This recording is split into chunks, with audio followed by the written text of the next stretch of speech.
तो भाई class 12th वाले मेरे शूरवीरों, आज तुम्हारा बिजनेस स्टडी का पेपर था और मेरे पास जो है इस बार सेट नंबर 3 है। पूरे पेपर का एमसीक्यू सॉल्यूशन कोशिश करूंगा जल्दी से जल्दी डाल दो। मैं आपके लिए रिकॉर्ड करने आ गया हूं। पहले पेपर सेंटर पे गया था, बच्चों की रिव्यू रिकॉर्ड किए और पेपर मुझे लगता है बहुत बहुत बहुत बढ़िया है। जिन भी बच्चों ने पढ़ाई की है उन्हें पेपर लगा होगा इजी, जिन भी बच्चों ने पढ़ाई नहीं की है उन्हें पेपर लगा होगा एवरेज या एवरेज से डिफिकल्ट। तो मैं आता हूं आपको फटाफट से सेट नंबर 3 के सारे एमसीक्यूज बता देता हूं। अगर आपको चाहिए कि सर जो केस स्टडीज वाला पार्ट है उसका भी हमें बता दीजिए क्या क्या आंसर होने वाले हैं, तो आपको कुछ नहीं करना, वीडियो को लाइक करना, वीडियो पे कमेंट करना है कि हाँ सर हमें भी डिस्क्रिप्टिव पार्ट बता दीजिए। और उसमें जो पेपर नंबर जो आपका जो सेट नंबर है 1 2 3 जो आपका पार्ट बी है उसमें क्वेश्चंस अलग अलग होते हैं। बाकी जो एमसीक्यूज है वो तो ऊपर नीचे और सारे एमसीक्यूज सेम है। तो सारे बच्चे मुझे कमेंट करके स्कोर भी बताएंगे और ये भी बताएंगे कि आपको क्या लगता है कि कोई आंसर ऐसा तो नहीं है जो मैंने आपको अलग बताया हो और किसी और टीचर ने कोई और आंसर बताया, तो वो भी आप मुझे कमेंट करके बताएंगे। जल्दी से आ जाता हूं क्वेश्चन नंबर फर्स्ट पे। क्वेश्चन नंबर 1 फर्स्ट कहता है identify the step of controlling process under which production manager decide करता है कि मैं अब स्टैंडर्ड्स को रिवाइज कर दूंगा।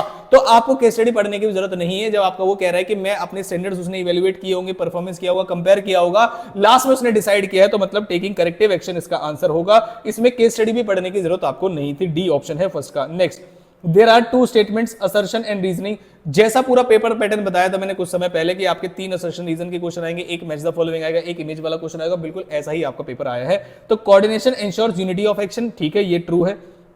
Next, coordination act as a binding force between the department and ensure that all action aimed at achieving the goals of the organization। तो काफी सारे बच्चों को ये चीज तो पता है कि दोनों ट्रू है, लेकिन क्या ये एक दोनों की करेक्ट एक्सप्लेनेशन है या नहीं, यहां पर डाउट आ जाता है। तो भाई देखो, इंश्योर्स की बात कर रहा है यहां पर कि यूनिटी आ जाए और बाइंड करता है फोर्सेस को, तो इसका जो करेक्ट आंसर होगा वो होगा both and is the correct, both assertion reason are correct and R is the correct explanation of A. Next, These are 2 statements, assertion यहां पर भी है, कह रहे larger the lead time। इसमें काफी सारे बच्चों को डाउट आया होगा। larger the lead time, larger the quantity of material required to be stored and larger shall be the amount of working capital। तो जितना ज्यादा समय आपको लगेगा रॉ मटेरियल को प्रोक्योर करने में उतना ज्यादा आपको वर्किंग कैपिटल चाहिएगा। इसे अवेलेबिलिटी ऑफ रॉ मटेरियल से भी आप पढ़ सकते हैं आगे।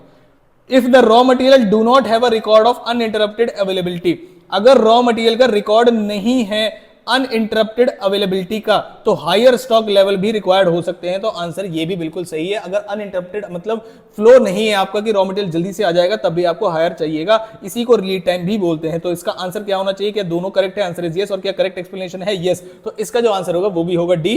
इसमें काफी सारे बच्चों ने इसका आंसर गलत लगाया हो सकता है, स्टार मार्क कर देता हूं मैं इसको, लेकिन आंसर इसका डी ही होगा। नेक्स्ट आ गई आपकी परेस स्त्री, जो हम क्लास में काफी सारा मजाक भी किया था हमने इसके लेके। तो परेस और स्त्री और आयरन के लिए जो आपको मार्क चाहिए वो है आपका आईएसआई मार्क। देखते ही बच्चों ने क्वेश्चन लगा दिया होगा। आगे चलते हैं 5th क्वेश्चन पे। 5th क्वेश्चन की बातें करते हैं। तो भाई क्या है? Marketing function being discussed bye marketing manager, कौन सा वाला है? तो चेक कर लेते हैं। The marketing manager of the showroom told Siddharth that the company offers credit facility, maintenance services और अदर सर्विसेज जिससे हेल्प करते हैं रिपीट कस्टमर और सेल्स आने के लिए। कल ही मैंने एक पेपर लिया था, उसमें भी जो आंसर था बिल्कुल सेम था, सी आंसर है। जिन बच्चों ने कल वाला पेपर दिया होगा वो चेक कर सकते हैं। एक ऐसा एमसीक्यू था जिसमें उसमें कंपनी की लॉस इमेज को वापस लाने की बातें कर रहे थे और इसमें कह रहे हैं कि हम कस्टमर्स रिपीट हो जाएं, मतलब भागे ना कहीं पर भी। आगे कह रहे बिमल एक वर्किंग कर रहा है मन की मैन्युफैक्चरिंग कंपनी में टॉयज में, and basic task of Bimal Rai is to integrate diverse elements and coordinate the activities of different departments.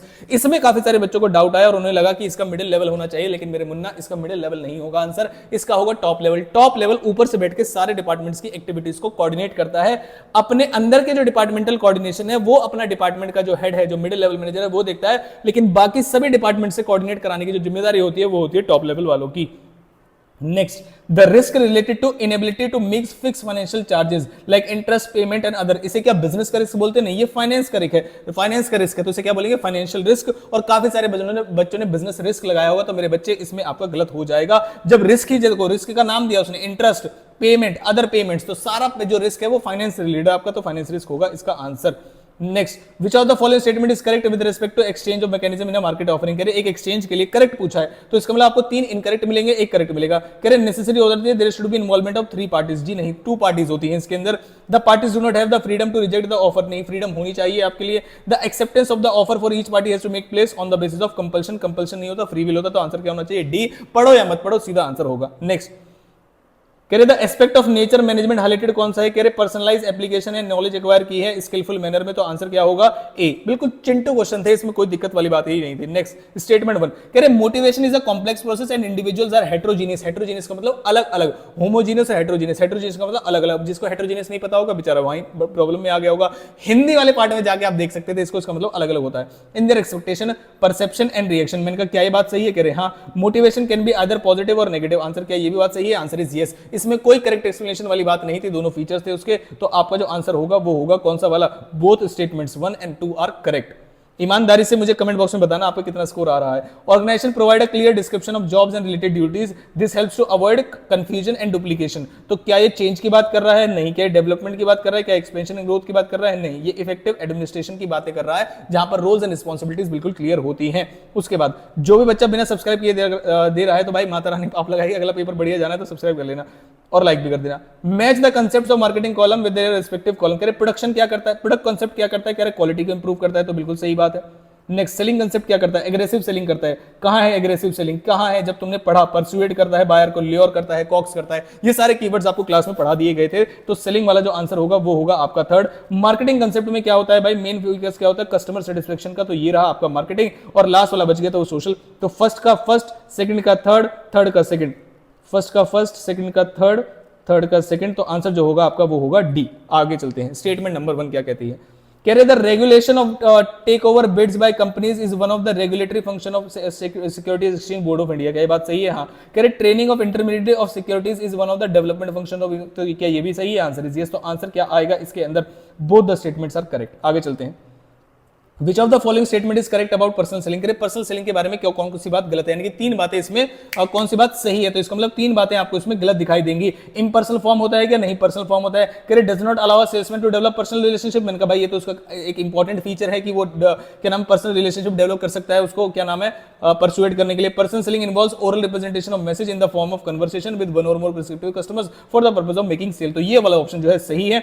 बाकी आगे चलते हैं, personal selling is a short term incentive which is designed to encourage, short term वगैरह कुछ नहीं है। आगे चलते हैं। 15th question, high inflation rate generally result in constant of business enterprise as they increase the various cost of the business such as purchase of raw material, payment of wages, तो एक कौन सा वाला है। तो जैसे आपने पढ़ा होगा तो आपको पता चल गया होगा वर्किंग कैपिटल तो हाई चाहिए। अब वर्किंग कैपिटल के रेट्स बढ़ गए हैं आपके मटेरियल वगैरह के, तो क्या करना होगा, हमें इकोनॉमिक एनवायरमेंट लगाना होगा। भाई इकोनॉमी में महंगाई हो रही, इन्फ्लेशन हो रहा है इकोनॉमी में। कह रहे in an informal organisation authority कैसे मिलती है, क्या पोजीशन से मिलती है, नहीं इनफॉर्मल में तो पोजीशन से नहीं मिलती भाई, जिसकी क्वालिटी होगी उसी मिलेगी। क्या कंपनी के रूल रेगुलेशन से मिलती है, क्या स्केलर चेंज से मिलती है, आंसर इज नो। तो choosing the odd one out से भी आप इसका आंसर लगा सकते थे, 16 का डी ऑप्शन होगा। नेक्स्ट क्वेश्चन क्या पूछा है, कह रहे identify the point of importance of business environment described in the above case. क्या पूछा है उसने, कह रहे when he found that the foreign multinational company Leon graphics is entering the Indian market with the new substitute, he prepared to meet the threat. अब threat की बातें की गई है भाई, ढूंढ लो किसमें थ्रेट आ रहा है, ये रहा। कह रहे identification of threats and early warning signals. कितना सिंपल कितना चिंटू क्वेश्चन है, आप देख लीजिए। आगे अगर आपको मतलब मुश्किल भी लग रहा होगा तो आपने जब रीड किया होगा तो आप ऑप्शन से भी रिलेट कर सकते हैं। आगे चलते हैं। 18th question, which one of the following is not a protective function of security exchange board of India. इनमें से कौन सा प्रोटेक्टिव फंक्शन नहीं है। प्रोहिबिशन ऑफ फ्रॉडुलेंट एक्टिविटीज, ये भी है। कंट्रोलिंग ऑफ इनसाइडर ट्रेडिंग, ये भी है। Promotion of fair practice and code of conduct जो हम बनाते हैं, और undertaken to develop the market and by adopting a flexible approach. तो डी ऑप्शन इसका सही होना चाहिए, क्योंकि ये डेवलपमेंट फंक्शन है और हमसे क्या पूछा था, कौन सा प्रोटेक्टिव फंक्शन नहीं है। 19th पे आते हैं। 19 क्या पूछा है, डायमेंशन ऑफ बिजनेस एनवायरनमेंट, इनमें से कौन सा डिस्कस किया गया है। जब लोगों की ड्यू टू ग्रोथ ट्रेंड, जो ग्रोथ ट्रेंड हो रहा है, growth trend towards the healthy consumption habits, क्या क्लास में करवाया गया है भाई, 100% क्लास में करवाया गया है। कैसी बात कर दी। तो 19th क्वेश्चन का सी पार्ट आता है। नेक्स्ट आते हैं लास्ट एमसीक्यू पे, the application of principle of business environment dependent upon, ये सब बच्चों का अलग अलग किया होगा इसने, और मैं आपको इसको बताता हूं सही आंसर क्या होगा। Upon the prevailing situation in a particular point and then application of this principle has to be change as per the requirement, तो इसे कंटीजेंट बोलते हैं। कई सारे बच्चों ने चेंज के चक्कर में से फ्लेक्सिबल लगा दिया होगा, लेकिन कंटीजेंट का मतलब ये होता है कि एप्लीकेशन ऑफ प्रिंसिपल, प्रिंसिपल को चेंज नहीं करे, कौन सा प्रिंसिपल अप्लाई होगा, तो उस प्रिंसिपल की एप्लीकेशन जो है वो डिपेंडेंट करती है प्रिवेलिंग मार्केट सिचुएशन पर, और अगर वो चेंज होती है तो आपको फिर प्रिंसिपल भी चेंज करना होता है, जिसकी एग्जैक्ट एक्सप्लेनेशन दी हुई है आपको कंटीजेंट के अंदर। तो ये थे आपके 20 एमसीक्यूज। अगर आपको चाहिए कि सर केस स्टडी वाले भी बता दीजिए, सेट 1 सेट 2 सेट 3 एक ही वीडियो लेके आइएगा, कि जो पार्ट बी है उसके केस स्टडीज के आंसर देने के लिए, तो मैं वो भी आपके लिए लेके आऊंगा। लेकिन आपको उसके लिए करना पड़ेगा अपना एमसीक्यू स्कोर आप नीचे कमेंट बॉक्स में बताना पड़ेगा, ईमानदारी वाला, और फिर कमेंट करना पड़ेगा कि आपको वीडियो चाहिए, एक सुंदर सा प्यारा सा कमेंट करना पड़ेगा। तो मिलता हूं आपसे किसी इंपॉर्टेंट वीडियो के साथ, अगले एग्जाम में लग जाइए। बहुत सारी वीडियोस इस चैनल पर आने वाली है, तो जरूर सब्सक्राइब करके रखिएगा। Thank you so much.